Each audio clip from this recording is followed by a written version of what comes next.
¿Qué tal, queridos amigos? Primero, tengo que disculparme con ustedes por un lapsus que cometí el día de ayer. Nadie es perfecto.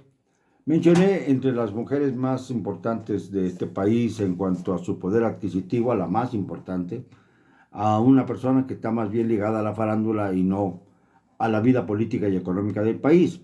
A quien debí mencionar es a María Asunción Aramburu Zavala, que es la mujer más afortunada de nuestro país, la que realmente va a sufrir los estragos, según parece, según dice López Obrador, ya no de el pasado ni del neoliberalismo, sino del López Obradorismo marxista, porque van a tener que pagar, según dice, pues lo propuso en el Consejo de Seguridad de las Naciones Unidas y por tanto, pues tiene que dar el ejemplo.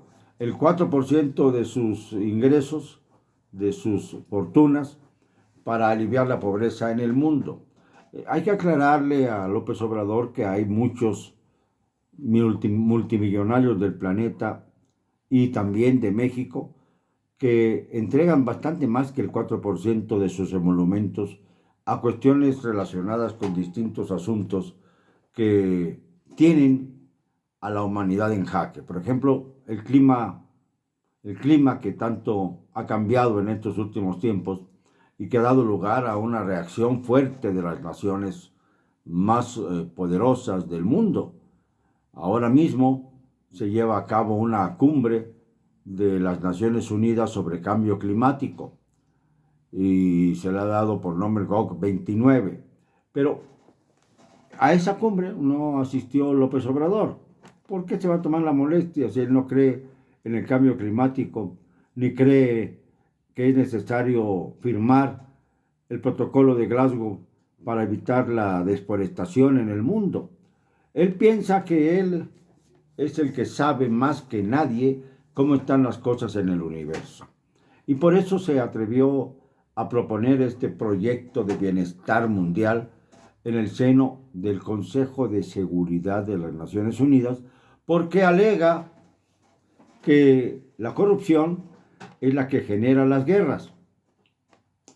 Si esto fuera así, nos explicaría con mucha claridad por qué México está bajo los efectos de la violencia más atroz de cuantas ha conocido desde la Revolución Mexicana, desde la Guerra Cristera, desde los enfrentamientos posteriores a la revolución entre los caudillos que querían tomar a la fuerza el gobierno de este país. Tuvimos muchos ejemplos. Lamentablemente, pareciera que López Obrador no se da cuenta de que tenemos una guerra intestina entre los cárteles que se están disputando los diversos territorios, favorecidos precisamente por la tolerancia del gobierno federal, que tiene muchas cuotas que pagar a los señores sicarios y a los capos más grandes por la forma en que llegó al gobierno. Sí, ya sé que hubo 30 millones de votos, que eso legitima a un gobierno democrático, pero había que pensar cuánto de esto fue caudal creado por esta misma mafia de narcos que influyeron definitivamente en el concurso de las 15 gobernaturas que hubo, no digo elecciones, concurso de 15 gubernaturas que hubo en este 2021 y las que vienen en el 2022 seguramente estarán señaladas por el mismo sendero del narcotráfico. Esto es lo que es verdaderamente grave.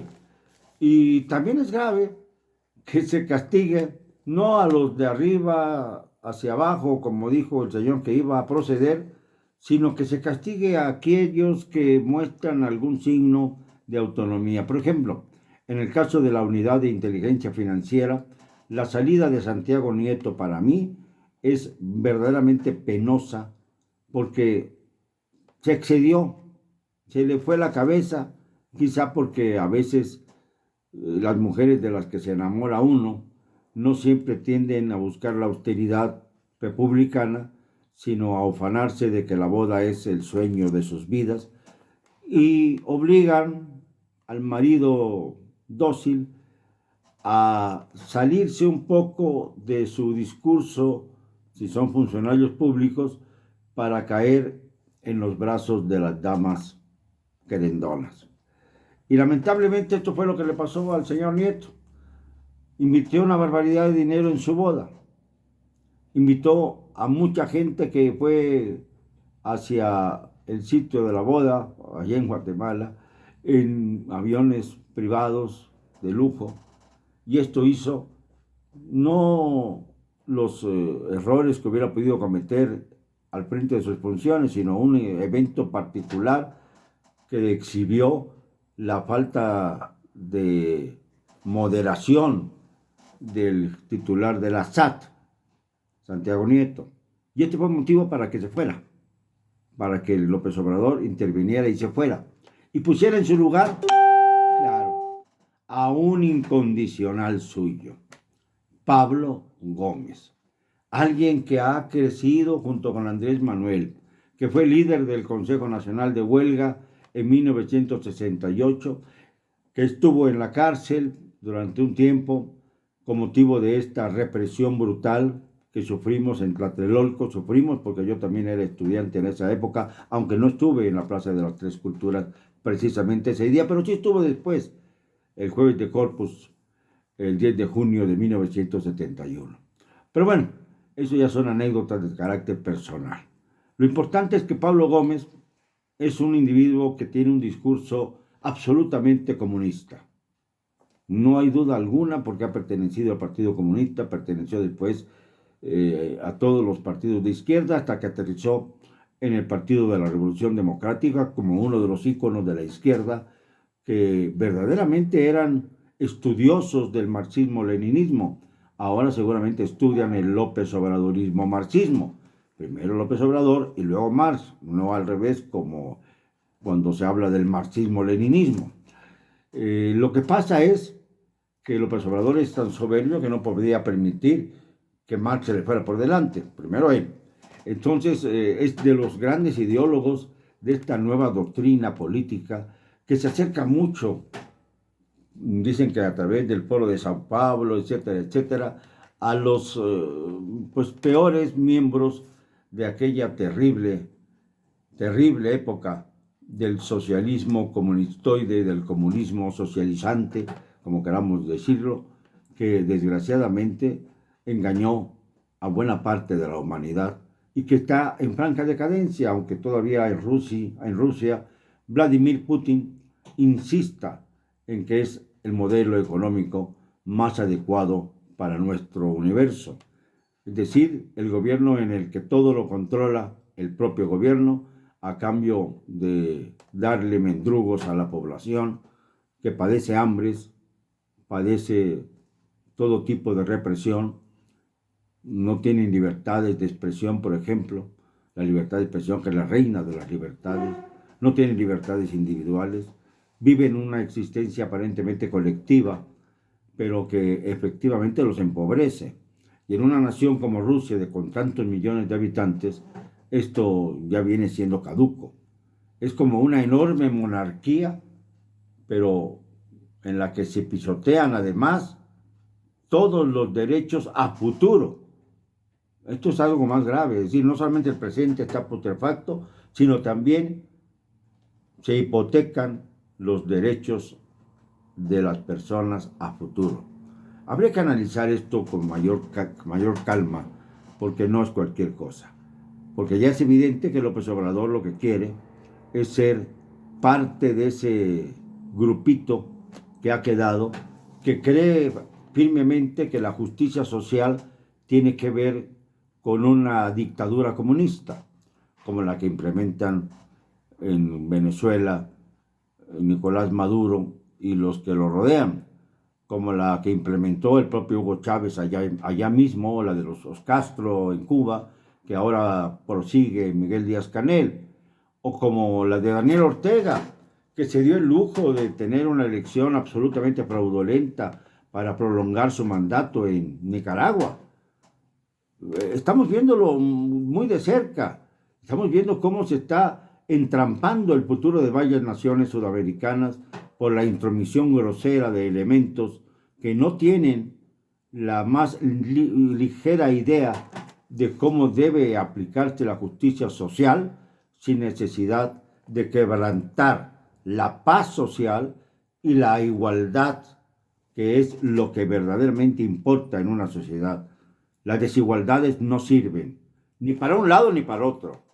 Es como cuando se habla de la libertad de género, de la paridad de género, a costa de aplastar al sexo masculino. Esto no es igualdad. Esto es, cambiaron la desigualdad, la que tenían las mujeres, por otra desigualdad, la que ahora tienen muchos hombres. Porque hay casos en donde, por ejemplo, ya la paridad se ha vuelto más favorable a las mujeres, que se han empoderado, ahí es la palabra que usan, sobre los hombres. Y yo creo en la igualdad, pero creo también en la capacidad, porque muchas veces, por llenar los huecos de la desigualdad, se cae en la injusticia. Y lo que más nos interesa es que sea la capacidad la que marque el rumbo de las naciones. La capacidad ya sea de hombres o de mujeres o de hombres, para que nadie se moleste. Pues bien, todo esto viene a colación porque la sustitución de Nieto por Pablo Gómez es bastante infortunada. En cambio, no se procede contra el fiscal general de la República, Alejandro Gertz, quien tiene pendiente una querella que rebasa el índice personal de $3 millones, porque sencillamente los tomó de la herencia de su hermano, sin que creyera que pudiera repartirse la herencia entre las demás personas que formaban su familia. Y se la quedó llana y santamente el famoso procurador de la bata de seda, el hombre que despacha en su casa con bata de seda a los más importantes funcionarios por cuestiones de seguridad. Me temo que la bata de seda no está blindada, así que pues aunque no salga de su casa, está en peligro, señor Gertz. Cuidado, cuídese, no vaya a ser que el diablo se introduzca en su mansión y no va a haber bata de seda que lo salve. No es una amenaza, simple y sencillamente es un sarcasmo, para que no vayan a confundirse los pobres de mente y los que tienen el corazón podrido. Como López Obrador, que se fue a Nueva York, metió gente ahí para que lo aplaudiera en las calles, o sea, les pagó muy bien, saludó a un grupito de supuestos partidarios a los que había maiciado, por decirlo de alguna manera, la embajada de México en Estados Unidos.